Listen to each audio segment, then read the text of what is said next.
Hello everyone, welcome back to this project, the side-scrolling space shooter we've started, and we're going to today bring the enemy in and make it spawn along this edge in random spots. But first I thought, just to keep better track of our items, we're just going to change a few things. So let's name this player Sprite player, and we're going to name this the player bullet.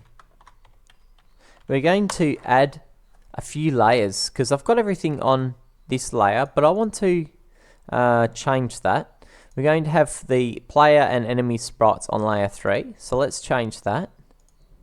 So that's now on layer 3, and on layer 2 I want the bullets on layer 2. Okay, so we've got that all changed here. We can always rename that as well, so let's rename that player Sprite layer. We'll just go with player Sprite bullets, and the other two we can probably play around with later when we do backgrounds and that kind of thing, but we won't worry about that right now. Okay, what else are we going to change? Right, let's go bring in our sprite. So we've got an enemy sprite that we want to bring in. There's enemy sprite. I will add another image point for the bullets, but I'm not going to play around with bullets for now. I'm just going to bring the sprite in.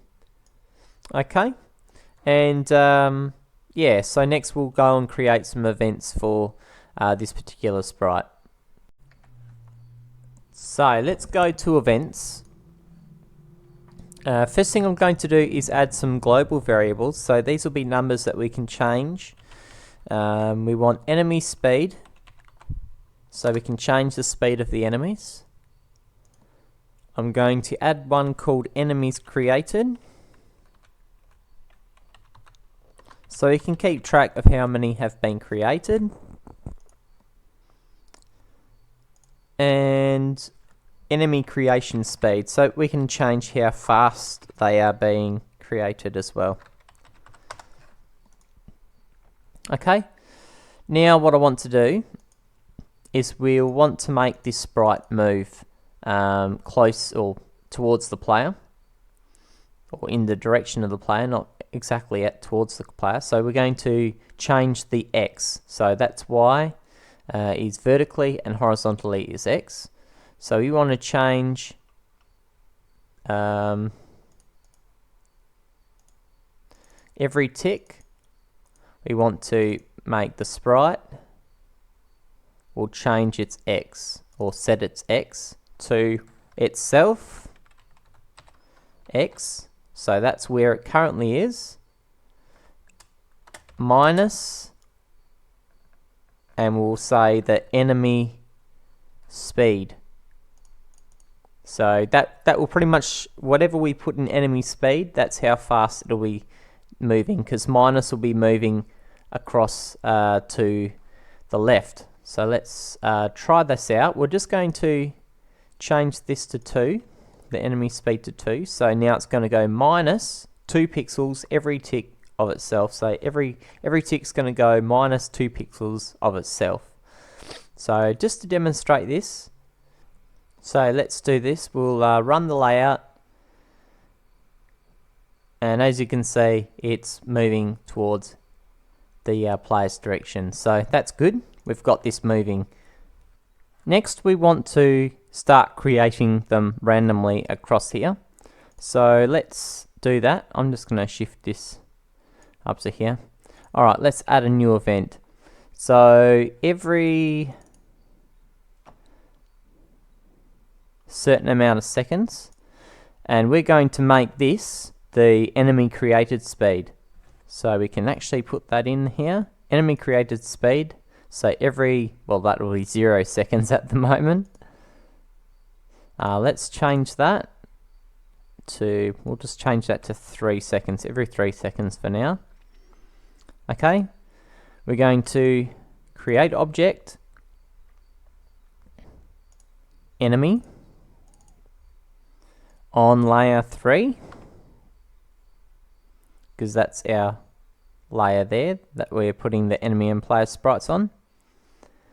X is going to be that's this way, so it has to be on outside the edge of the screen, or just before the edge of the screen. So if our let's have a look here. Our layout is 854, so if we make that 864, that will be perfect. So let's do this again. Sprite, layer 3, X 864. And then what we're going to do is use something called random. And then we have to choose the parameters for random. So it'll be in between 0 and 480. But I'm just going to add 10. So I'm going to make that 10 and 470. So that way it doesn't hang off some of the edge. Okay.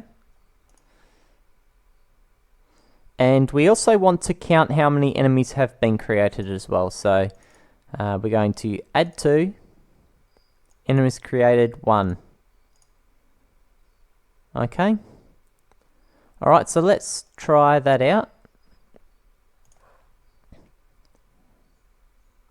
So that one's still there. I can shift that one out of the way in a second. There's the first one.